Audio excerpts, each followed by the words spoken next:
કે હે રામ, રામ આ રાક્ષસોની જનેતા, રાક્ષસોની માં તાડકા સુઈ રહી છે, આ એનો અવાજ છે. ચલે જાત મુનિ દિનની દિખાઈ, સુની તાડકા ક્રોધ કરી ધાઈ. તાડકા આવી છે. હે રામ, આ રાક્ષસોની જનેતા છે તાડકા, આનાથી રાક્ષસો જન્મે, તમે આને મારો એટલે રાક્ષસોનો જન્મ થતો અટકી જશે. અવિદ્યારૂપી તાડકાની કથા આપણે કરીએ એ પહેલા આવો સમય છે. આજ આ ચોથા દિવસની રામકથાના પ્રથમ સત્રને વિરામ આપવાનો. કથાને વિરામ આપવી એ પહેલા થોડા દિવસો પહેલા બડી ગામના એક કાર્યક્રમની અંદર મારે આવવાનું થયેલું, સ્કૂલના કાર્યક્રમની અંદર. અને એ કાર્યક્રમની અંદર દીપ પ્રાગટ્ય વખતે એક શ્લોક બોલાણો, અને એ શ્લોક બોલનાર એક વ્યક્તિએ મારું મનને એમ કહેવાય એના તરફ ખેંચી લીધેલું. એવા અમારે કૌશિકભાઈ મયુરભાઈ જોશી, આ ગામના એક શિક્ષક અને સંસ્કૃત અને ભાષા પ્રત્યે જેનું અભૂતપૂર્વ પ્રભુત્વ છે બાપ, એને સાંભળવાની ઈચ્છા તેથી મેં કરેલી કે જેથી બડી ગામમાં કથા થાય ને ત્યારે 5-10 મિનિટ કૌશિકભાઈને આપણે સાંભળવા છે. અભૂતપૂર્વ વ્યક્તિત્વ એવા કૌશિકભાઈ જોશી કે જેઓ આચાર્ય MA નવ્ય વ્યાકરણની અંદર કરેલું છે. બડી પ્રાથમિક શાળાની અંદર પોતાનું ખૂબ શ્રેષ્ઠ યોગદાન બાપ. શિક્ષક કેવા હોવા જોઈએ એનું જીવતું જાગતું ઉદાહરણ એવા અમારા કૌશિકભાઈ. અને આજે થોડી ક્ષણ માટે રામાયણ વિશે, શ્રેષ્ઠ પરિવાર રામાયણની દ્રષ્ટિએ શું કહેવાય, શ્રેષ્ઠ પરિવાર કેવો હોવો જોઈએ એના માટે આજે મને ઈચ્છા હતી એટલે કૌશિકભાઈ આપણી વચ્ચે ઉપસ્થિત થયા છે. ત્યારે એકવાર જોરદાર તાળીઓથી આપણે કૌશિકભાઈ જોશીને વધાવીએ. એમણે પોતાનું વિદ્યા અધ્યયન સાંદીપની વિદ્યાનિકેતન પોરબંદર રમેશભાઈ ઓઝાના સાનિધ્યમાં, આખા વિશ્વમાં સૌથી પ્રખર બ્રાહ્મણો જ્યાં તૈયાર થઈ રહ્યા છે એ સાંદીપની વિદ્યાલય પોરબંદરની અંદર પોતાનો વિદ્યા અભ્યાસ કર્યો છે. અને એમને સાંભળવો એ પણ જીવનમાં એક લાવો છે. એટલા માટે થઈ આવો થોડી ક્ષણ માટે એમને જે આનંદ હોય ત્યાં સુધીની બહુ સમજવા જેવી વાત હશે. શાંતિથી એક એક શબ્દ સાંભળજો. અને એના કરતાં વધારે હૃદય સ્પર્શી મને એ થાય છે કે પોતે નેત્રહીન હોવા છતાં આ દુનિયા નથી જોઈ શકતા, તેમ છતાંય દુનિયા માટે કેવડા સપના જોઈને વ્યક્તિ બેઠો છે બાપ. પોતે દુનિયા નથી જોતા પણ એ દ્રષ્ટિમાં દુનિયા બહુ વિશાળ છે. એવા કૌશિકભાઈ જોશીને આવો થોડી ક્ષણ માટે આપણે એમના વ્યક્તિત્વને સાંભળીએ. કથાને થોડી ક્ષણ માટે વિરામ આપી એમને સાંભળી ત્યાર પછી આરતી આપણે રાસ કરી કથાને વિરામ આપીશું. બોલ શ્રી રામચંદ્ર ભગવાન કી જય. બેનને પણ વિનંતી કરું કે સ્ટેજે આવે.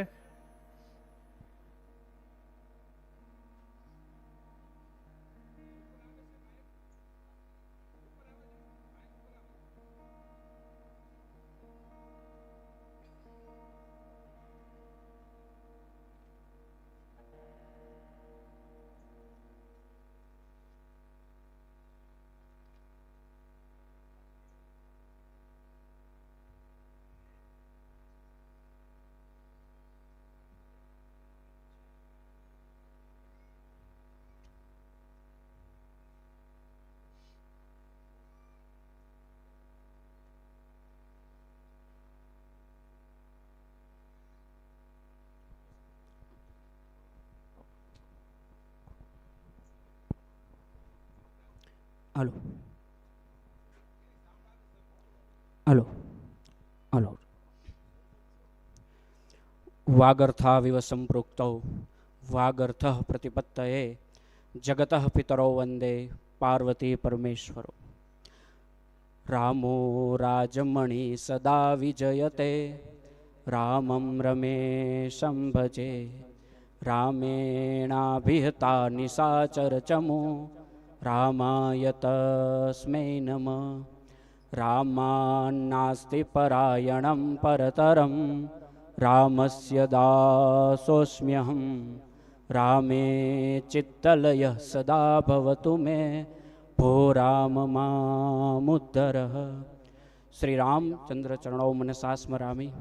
શ્રી રામચંદ્રજીના ચરણોની અંદર નતમસ્તક થઈ અલખધામમાં સ્થાપિત રામદેવ પીરના ચરણોમાં નતમસ્તક થઈ, વ્યાસપીઠને નતમસ્તક થઈ અને આગળ વધારું મારી વાતને તો એમ કહેવાય કે જે આ વ્યાસપીઠને શોભાવે છે, કે જેમના કર્મેન્દ્રિયો છે એ ગૌ સેવાની અંદર રત છે, જેમની રસેન્દ્રિય છે એ ભગવત કથા વર્ણનની અંદર છે, તેવા પૂજ્ય જયદેવ શરણજી મહારાજજી તથા આ 9 દિવસના પરાયણની અંદર હનુમાનજીની માફક પોતાના ઈષ્ટદેવ ભગવાન રામની કથા સાંભળવા ઉપસ્થિત થયેલા સર્વે શ્રોતાજનો, બાપુની કથા આપણે શનિવારથી અવિરત સાંભળી રહ્યા છીએ. મને યાદ છે શનિવારે બાપુએ પોતાની કથાની અંદર વાત કરેલી કે જ્યારે આ ભડી ગામની અંદર કથાની માંગણી કરવામાં આવી, કથા લેવા માટે આગેવાનો ગયા, ત્યારે બાપુએ પ્રશ્ન કરેલો કે આ કથા શું કામ કરાવો છો? કારણ કે કોઈ પણ કાર્ય કરતા હોય તો એના નિહિતની અંદર પ્રશ્ન હોય છે, અને પ્રશ્નના જવાબમાં જે ફળ મળે છે તે સારું હોય છે. તો એ પ્રશ્ન હતો અને એનો જવાબ હતો કે અમારા ભડી ગામની અંદર પરિવારની એકતા રહે, અમારા ભડી ગામની અંદર એકદમ સંપ રહે. આ હેતુથી આ શુભ કાર્ય જ્યારે કરવામાં આવે ત્યારે ભગવાન હનુમાનજી તો આપણી આ કથા સાંભળવા ઉપસ્થિત થાય, પણ જેમ અઢિયાને ભગવાન રામ એના ઠાકર દર્શન દેવા આવ્યા હતા, એમ આપણને પણ ભગવાન રામ દર્શન કોઈને કોઈ હેતુસર દઈ જાય તો એમાં કોઈ નવાઈની વાત નથી. વાત કરવામાં આવી, બાપુએ એક નાના વ્યક્તિને મોકો આપ્યો, પ્રદર્શિત કર્યા કે આગળ વધો પોતાના કર્મથી. એટલે હું સવારનો વિચારતો, સવારે મને સાહેબ સાથે વાતચીત થઈ એટલે સાહેબે કીધું કે સાહેબ તમે કયા વિષય ઉપર બોલશો, વક્તવ્ય આપશો? એટલે હું પણ વિચારતો હતો કે મારે કયા વિષય ઉપર આપવું. પછી અંતે એમ થયું કે જે હેતુથી કથા રખાણી છે એ જ હેતુ લઈએ તો કેમ ચાલે. એટલે વિષય રાખ્યો કે શ્રેષ્ઠ પરિવાર રામાયણની દ્રષ્ટિએ, કે રામાયણની અંદર પરિવારની વ્યાખ્યા. કારણ કે આપણે જોઈએ તો 3 શાસ્ત્રો અથવા 3 પુરાણો આપણા ભારતની આધ્યાત્મિકતાના આધાર સ્તંભો છે. સૌથી પહેલું મહાભારત, બીજું શ્રીમદ ભગવત ગીતા અને ત્રીજું રામાયણ.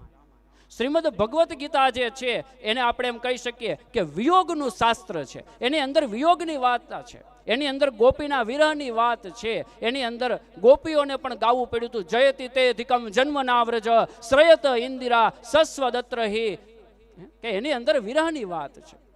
બીજું શ્રીમદ ભગવત ગીતા. શ્રીમદ ભગવત ગીતા શું? યોગ શાસ્ત્ર. શું? એ યોગનું શાસ્ત્ર છે. ભાગવત વિયોગનું શાસ્ત્ર છે, શ્રીમદ ભગવત ગીતા એ યોગનું શાસ્ત્ર છે, અને ત્રીજું જે આપણે જેની કથા સાંભળીએ છીએ એ રામાયણ રામચરિત માનસ એ પ્રયોગનું શાસ્ત્ર છે, કે જેની અંદર ભગવાન રામે છે એ પરિવાર કેવો હોવો જોઈએ એનો પ્રયોગ કરી આપણને દર્શન કરાવ્યું છે. સરસ મજાના બીજા દિવસે જ્યારે શિવ અને પાર્વતીની વાત આવી ત્યારે બહુ સરસ મજાની વાત કરી હતી. મહારાજ, મારી દ્રષ્ટિએ એનો અર્થ હું કરું છું કે માં ભવાનીને શંકા ગઈ કે ભગવાન વિષ્ણુ ખરેખર આ રામા અવતારની અંદર છે. એટલા માટે જ કીધું બાપુએ આપણને શ્લોક પણ વર્ણવ્યો હતો કે ભવાની શંકરો વંદે શ્રદ્ધા વિશ્વાસ રૂપીનો. ભવાની અને શંકર એ શ્રદ્ધા અને વિશ્વાસનું પ્રતીક છે. શ્રદ્ધા છે કે ભગવાને અવતાર લીધો, પણ વિશ્વાસ નથી. મહાદેવ એટલે વિશ્વાસ. હું આને મારા હેતુમાં મારા વિશે અંતર્ગત વાત કરું કે એક પતિ અને પત્ની છે એ શ્રદ્ધા અને વિશ્વાસના પરિપ્રેક્ષ્યમાં હોવા જોઈએ, કે જે વાત કહેવામાં આવે એ સાંભળે એ શ્રદ્ધા, પણ એ વાત ઉપર પાલન કરવું ને એ વિશ્વાસ. મને યાદ આવે છે એક નાની અમથી વાત કબીરની, કે કબીર એકવાર છે બપોરનો સમય હતો, મધ્યાહનની વેળા હતી, એ સમયે કંઈક લખતા હતા. એમાં એક શિષ્ય આવે છે અને આવીને કબીર સાહેબને નમન કરી અને એમ પૂછે છે કે પ્રભુ લગ્ન કરાય કે ન કરાય? કબીરજી છે પોતાનું કામ છે એ ચાલુ રાખે છે, કોઈ જવાબ નથી આપતા. એટલે શિષ્યને એમ થયું કે કદાચ કામમાં વ્યસ્ત હશે એટલા માટે જવાબ ન આપ્યો. એટલે થોડીક વાર રહી અને ફરી વાર પ્રશ્ન દોહરાવ્યો કે પ્રભુ હું આપને કહું છું, મારા પ્રશ્નનો જવાબ આપો, લગ્ન કરાય કે ન કરાય? આ વાત સાંભળી કબીરજી એની સામું જોવે છે અને પછી અંદર અવાજ પાડે છે કે સાંભળો છો એક દીવો પ્રગટાવીને લાવો તો અવાજ સાંભળો. એટલે ઘરની અંદરથી કબીરજીના ધર્મપત્ની છે એ દીવો પ્રગટાવી, હવા ન લાગે એટલે આડો હાથ રાખી અને ત્યાં મૂકી જાય છે કબીરજી જ્યાં કામ કરતા હોય ત્યાં. થોડીક વાર થાય એટલે કબીરજી પાછા સાદ પાડે છે, એ સાંભળો છો, આ દીવો લઈ જાઓ. એટલે એના પત્ની જે આવે છે દીવો લઈ અને વહી જાય છે. હજી કબીરજી કાંઈ જવાબ આપે, કાંઈ બોલે એ પેલા સામેવાળા વ્યક્તિએ પ્રશ્ન કર્યો કે હે ગુરુદેવ, આ અવડો મોટો દીવો સૂર્ય સ્વરૂપે પ્રગટે છે, કોઈ પણ જગ્યાએ અંધકાર નથી, પ્રકાશની જરૂર નથી, તોય તમે દીવો શું કામ મંગાવ્યો? તો આ મને સમજાણું નહીં. એટલે કબીરજીએ એને જવાબ આપ્યો, તમને આ પ્રશ્ન થયો, તમે મને આ પ્રશ્ન પૂછ્યો, મારા ઘરનાએ મને આ પ્રશ્ન પૂછ્યો. આ વિશ્વાસ, જો આટલો વિશ્વાસ હોય અને આવું કોઈ પાત્ર મળે ને તો એ કે વિવાહ કરી લેવાય. આ મારો જવાબ. હવે આને હું રામાયણની દ્રષ્ટિએ લઈ જાઉં. હવે આપણને એમ થાય સાહેબ આ તો તમે કદાચ દંતકથા હોય ને સાંભળ્યું હોય, પણ રામાયણની અંદર આપણે જોઈએ કે જ્યારે રામને 14 વર્ષનો વનવાસ થયો, લક્ષ્મણજી છે એ માતા સુમિત્રાના કક્ષની અંદર જાય છે, પગે લાગે છે, એનો સંવાદ આવે છે રામચરિતમાનસની અંદર, અને પૂછવામાં આવે છે કે હું રામ સાથે જાઉં, આજ્ઞા માંગે છે માતાની. એટલે માતા કે હા જવાનું જ હોય ને. કે આ અવધની અંદર, એટલે કઈ સુમિત્રા માતા બહુ સરસ મજાનો જવાબ આપે કે જ્યાં રામ ન હોય ત્યાં અવધ છે નહીં, જ્યાં રામ હોય ને ત્યાં અવધ હોય, એટલે તમે જાઓ. અને એ સીધા સુમિત્રાના કક્ષમાંથી સીધા રામ સાથે વનવાસની અંદર જાય છે. અને ત્યાં એમના ધર્મપત્નીને એક પણ પ્રશ્ન પૂછવા જતા નથી કે એની સાથે સંવાદ પણ કરવા જતા નથી. ઉર્મિલાજી ઠપકો પણ નથી આપતો. એટલે આ એક ઉર્મિલા જે છે ને એ મારી દ્રષ્ટિએ રામાયણનું સૌથી અગત્યનું મૌન પાત્ર છે કે એના કર્મથી એક શબ્દ નથી બોલ્યા અને વૈયા ગયા છે. આ પતિ પત્નીની અંદર શ્રદ્ધા કે ક્યારેય પણ ધર્મનું કામ હોય, કારણ કે આપણે વિવાહ સંસ્કારની અંદર 4 ફેરા ફરીએ છીએ, ધર્મ, અર્થ, કામ અને મોક્ષ. કે ધર્મની અંદર પત્ની આગળ રહે, અર્થની અંદર પણ આગળ રહે, કર્મની અંદર પણ આગળ રહે. આમ જ હોય ને. અત્યારે આમ છે પણ ખરેખર એમ ન હોય. ધર્મની અંદર પણ પતિ આગળ હોય, એટલે જ્યારે જ્યારે ધર્મનું કામ હોય, પતિદેવને જેવો મનમાં સંકલ્પ થાય એટલે તરત એની સાથે જોડાઈ જાય, કોઈ પણ પ્રશ્ન ન થાય. અર્થની અંદર પૈસા કમાવાની બાબતની અંદર પણ કોઈ રોકટોક ન કરવામાં આવે, કામની અંદર પણ આગળ હોય. અને મોક્ષની અંદર પત્ની પહેલા હોય. તો ઉર્મિલાજી જે છે એ લક્ષ્મણજીને એક પણ વાત નથી કહેતા, એક પણ પ્રશ્ન નથી, અને રાજી ખુશીથી મુખ સહમતિથી અને જવા દે છે. આ પતિ પત્ની રામાયણની દ્રષ્ટિએ પરિવારની અંદર આવું હોય. કારણ કે આપણે અત્યારે પરિવારની અંદર જોઈ રહી સાંપ્રત સમયની અંદર સૌથી મોટી વિડંબના હોય તો એ વિભક્ત કુટુંબની હોય છે. કે આપણે બધા અત્યારે નોખા થવા લાગ્યા છીએ. લગ્ન થાય, 2 ભાઈઓ હોય એટલે બંને નોખા થઈ જાય. શ્રદ્ધા છે પણ વિશ્વાસની કમી છે.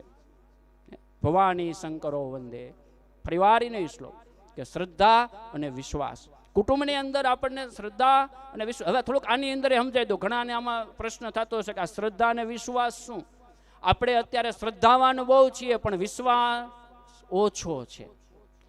હું ઘણીવાર વિદ્યાર્થીઓને વર્ગની અંદર વાત કરું, આપણે પરીક્ષા આવે એટલે માતાજીની માનતા માનવા જાય કે હે ખોડિયારમાં મને પરીક્ષામાં સારા માર્કે પાસ કરી નાખજો તો હું હાલીને આવીશ, અથવા એક શ્રીફળ હતી. આ શ્રદ્ધા.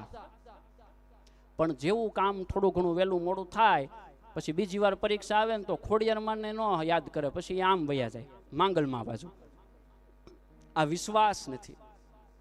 શ્રદ્ધા છે કે ભગવાન મારું કામ કરશે, પણ કામ કરશે એ વિશ્વાસની કમી અત્યારે આપણે ઘટી રહી છે.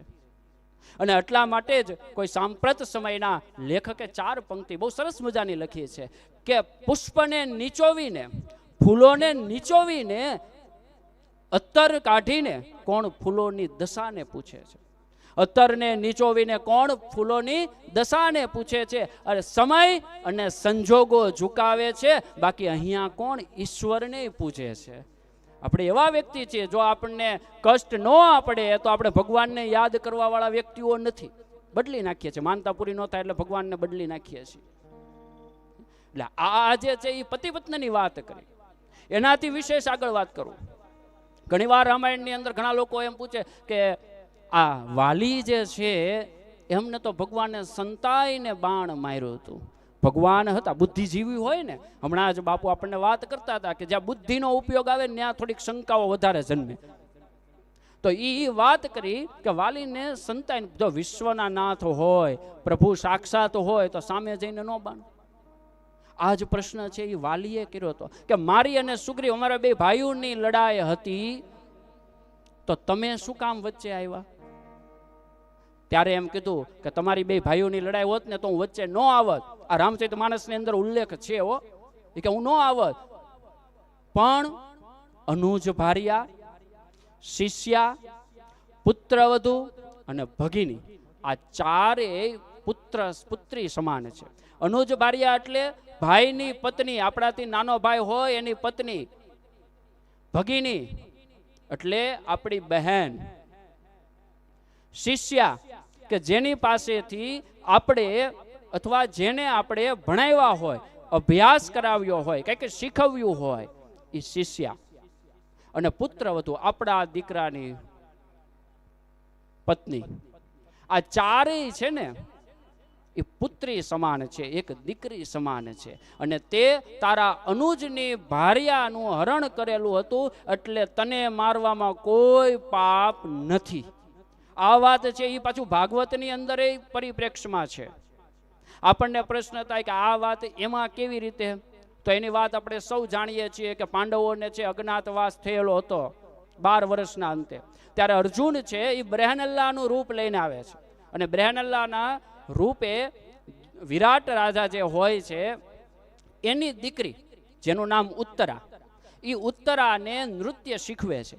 અને જ્યારે વાત વિસ્તારથી નથી કહું, આપ સૌ જાણતા જશો, પણ જ્યારે અર્જુન છે એવી ખબર પડી જાય વિરાટ નરેશને, અને પછી છે એમ કહી દે છે કે આજથી આ ઉત્તરા છે એ હું તમને સોંપું છું, આ ઉત્તરા આજથી તમને સોંપું છું.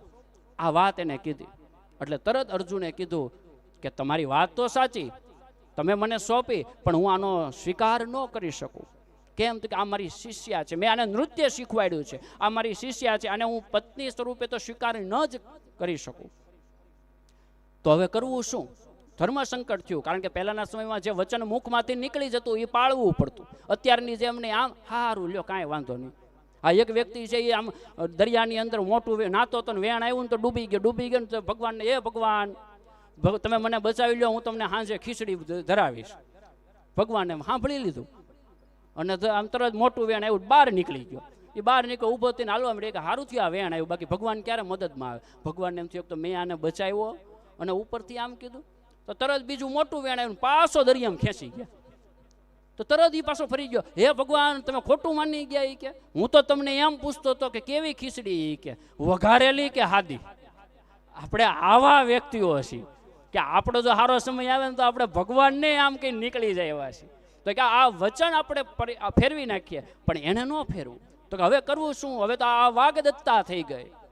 વાગદત્તા એટલે જેને આપણે હાલની સમાજની અંદર આપણે જેને સગાઈ કહીએ છીએ કે આ તો મેં તમને વચનથી તો આપી દીધી, હવે કરવું શું? કે કાંઈ વાંધો નહીં, પુત્રી સમાન હોય, હવે તમે અમને આપી જ દીધી છે તો અમે સ્વીકાર ન કરી શકીએ, પણ અર્જુનનો પુત્ર જે છે એની પત્ની સ્વરૂપે અમે એનો સ્વીકાર કરીશું. એટલે આ પણ શિષ્યાનો સ્વીકાર ન કર્યો પત્ની સ્વરૂપે. હાલના સમયની અંદર આ પણ એક ખૂબ જ પેચીદો વિષય છે. એનાથી આગળ વાત કરીએ ભાઈ ભાઈની વાત. અત્યારના સાંપ્રતિક યુગની અંદર આપણે જોઈએ છીએ ભાઈઓના ડખા હોય. આ ગામમાં તો નથી એટલે બહુ સારી વાત છે, પણ ઘણી બધી જગ્યાએ હોય છે. તો ભરત અને રામની વાત તો આપણે સૌ સાંભળીએ છીએ, પણ હવે સાંભળો એના પાત્રોની વાત. મેં તમને કીધું ને કે આપણે પરિવારની વાત કરવાની છે. ભરત અને રામની વાત તો આપણે બધાએ સાંભળેલી જ છે કે કેવી રીતે જ્યારે ભરદ્વાજ ઋષિના આશ્રમની અંદરથી રામજી આગળ વનવાસની અંદર ગયા, એને ગોતતા ગોતતા ભરતજી પાછળ આવે છે. પાછળ આવી અને ભરદ્વાજને એમ પૂછે છે કે અહીંથી રામ ગયા હતા? ઠીક હા. તો કે રામે મને યાદ કર્યો તો, રામ મને પ્રેમ કરે છે? આવું પૂછ્યું. કેમ કે મારા મોટા ભાઈ છે, મારે જાણવું જરૂરી છે. એટલે ભરદ્વાજ ઋષિએ સરસ મજાનો જવાબ આપે છે કે તને એ પ્રેમ કરે છે કે નથી કરતા એ હું નથી જાણતો. તને યાદ કરે છે કે નથી કરતા એ હું નથી જાણતો, પણ જ્યારે મારા આશ્રમની અંદર રાત્રિ રોકાણ કરી પ્રભાત સમયે ઉઠ્યા, સંધ્યોપાસના કરતા હતા, અને ત્યારે મંગલ ચહેરો એમનો હતો, ખૂબ જ હસમુખું એમનું વદન હતું. ત્યારે પાણીની અંજલિ ભરી સંધ્યાનો સંકલ્પ કરતા હતા, અને સંકલ્પની અંદર આવ્યું કે ભૂખંડે ભારત વર્ષે ભરતખંડે. આ ભરતખંડે એટલું નામ સાંભળતા એ રામનું જે વદન ખીલેલું હતું એ એકદમ સુકાઈ જાય છે. આંખમાંથી જેમ નદીનો પ્રવાહ વહે એમ આંખમાંથી આંસુડા વહે છે, અને એનાથી વિશેષી ધૂળ ઉપર આળોટવા માંડે છે. આ પ્રેમ તારા પ્રત્યે રામનો હતો. જો આવો મોટા ભાઈનો પ્રેમ હોય ને તો નાનો ભાઈ આરામથી પાછળ ગોતતો ગોતતો આવે આપણે કોઈ પણ જગ્યાએ હોય.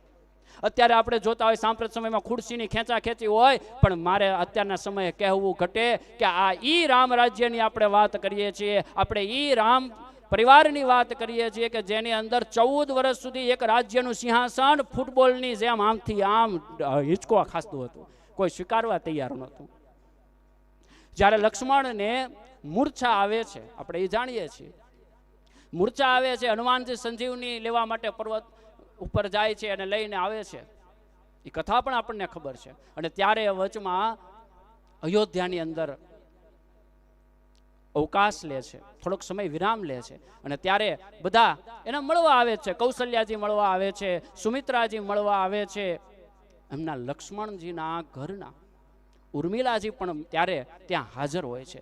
ત્યારનો એક પ્રસંગ આ એટલા માટે કે આ અત્યારની સ્ત્રીઓને પરિવારની અંદર કેવો વિશ્વાસ હોય એના દાખલાના ભાગ રૂપે વાત કરવાની છે. કે ત્યારે બધા હાજર હોય છે, ત્યારે બધા ભરત એની વાત કરે છે. એમ કરતા કરતા કૌશલ્યાજીનો વારો આવ્યો. એટલે કૌશલ્યાજી હનુમાનજી પાસે જાય અને એના કાનમાં એટલું કહે છે કે હનુમાનજી, તમારા ઈષ્ટદેવ અને મારા પુત્ર રામને એટલું કહેજો કે 14 વર્ષ અમે બહુ રાહ જોઈ છે, અમને કોઈ વાંધો નથી, પણ એટલું એમને જઈને ચોક્કસ કહી દેજો કે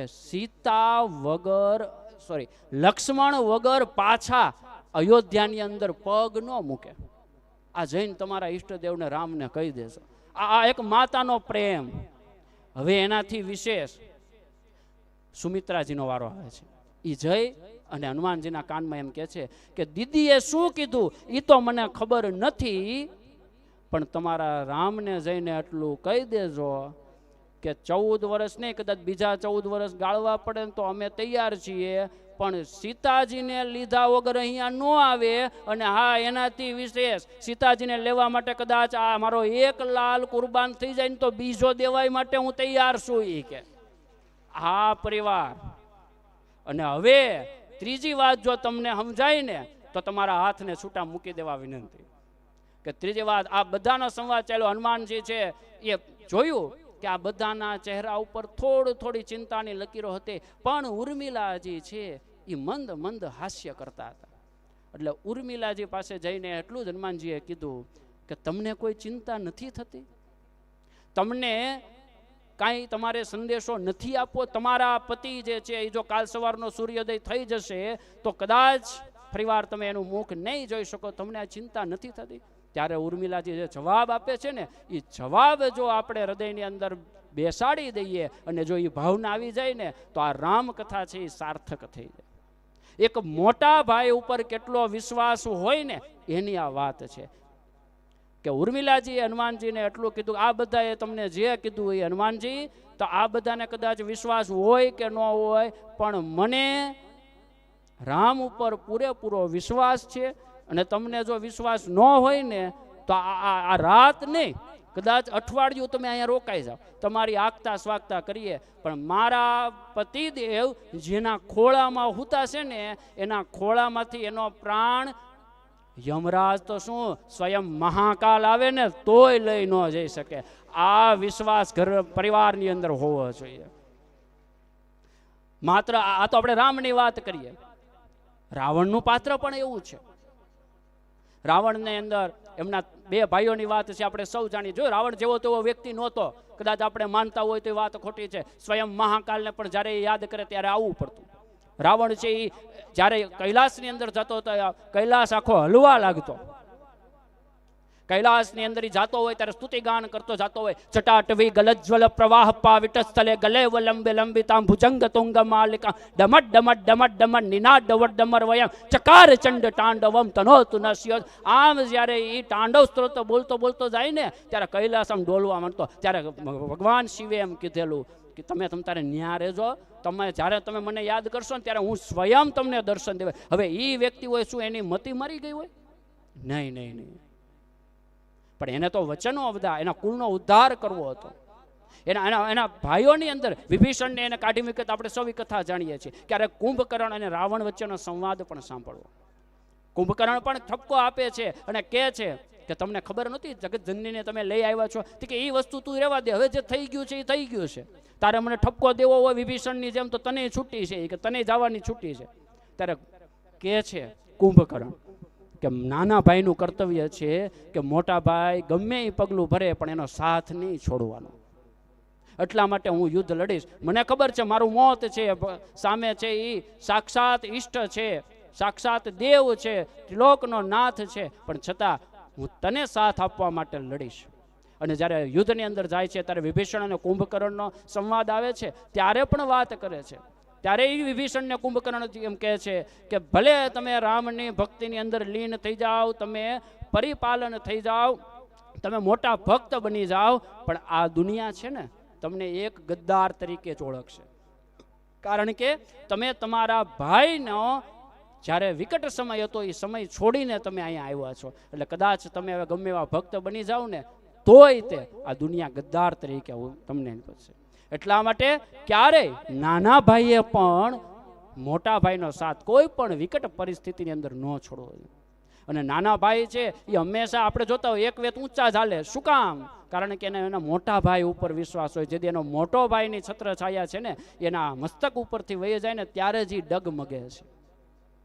આવી અનેક વાતો છે એ આપણને રામાયણની અંદરથી મળી શકે. જો આપણે એ રામાયણની અંદર ડોક્યુ કરીએ તોની વાત છે. એક એક પાત્ર જ્યારે છે એ રામનો રાજ્યાભિષેકની વાત આવી ત્યારે બધા જ રાતના સૌ આનંદની અંદર હતા. ત્યારે દેવતાઓ ટેન્શનમાં હતા કે આ રાજ્યાભિષેક થઈ જશે તો એનું જે કામ છે જેના હેતુ માટે એને જન્મ લીધો. કારણ કે કોઈ પણ મનુષ્ય હોય એને કંઈક ને કંઈક હેતુ માટે જન્મ થયેલો હોય છે. તો આ હેતુ અધૂરો રહી જશે તો કરવું શું? સરસ્વતી માતાને આજ્ઞા આપે કે તમે જાઓ મંત્રાની બુદ્ધિ, કૈકેયીની બુદ્ધિ, કોકની બુદ્ધિ ભ્રષ્ટ કરો. અને ઈ બુદ્ધિ ભ્રષ્ટ થાય અને આપણે સૌ જાણીએ છીએ એનું પરિણામ. હવે જે વાત કેવી છે એ નાના ભાઈ નો પ્રેમ કેવો હોવો જોઈએ મોટા ભાઈ પ્રત્યે ઈ વાત છે કે જ્યારે ભરત છે એ ચોધાર આંસુએ રડતો રડતો રામજીને પરત લેવા માટે જાય છે. અને ત્યારે દેવતાઓ પાછા ટેન્શનમાં આવ્યા કે આ ભરતજી આટલી મોટી અયોધ્યા લઈને જાય છે, સેના લઈને જાય છે, રામજીને પાછા લઈ આવશે તો હજી તો કામ અધૂરું છે, કરશું શું? આવી બધી વાત થઈ. ટેન્શનમાં આવ્યા એટલે ફરી વાર બધા દેવતાઓ પાછા ગયા. ન્યા જઈ અને પાછા છે એ સરસ્વતી માતાને વિનંતી કરવા માંડ્યા કે જેમ તમે કઈ માતાની બુદ્ધિ ભ્રમિત કરી હતી ને એમ તમે ભરતની બુદ્ધિ થોડીક ભ્રમિત કરી નાખો ને જેથી હેતુ પૂરું થાય. અને ત્યારે સરસ્વતી માતા એમ કહે છે, ચોપાઈની અંદર ઉલ્લેખ પણ છે કે ભરતની કઈની બુદ્ધિ તો સમજ્યા પણ હું એવી તાકાતવાન નથી કે ભરતની બુદ્ધિ છે એ હું ફેરવી શકું. કારણ કે એનો પ્રેમ એટલો બધો છે ને કે ત્યાં એનું બુદ્ધિનું કામ આવતું જ નથી. આ નાના ભાઈનો પ્રેમ હોવો છે. અને અંતે હું એટલું જ કહીશ કે આપણે રામને મહાન માનીએ છીએ. શું કામ માનીએ છીએ? કે રામ છે એ દશરથના ઘરે જન્મ લીધો હતો એટલે આપણે એને મહાન માનીએ છીએ? નહીં, પણ રામે જંગલની અંદર જઈ એક વડેલ જટાયુને અગ્નિ સંસ્કાર આપી અને પિતા સમાન, પિતા તુલ્ય એને દરજ્જો આપ્યો એટલે રામ મહાન છે.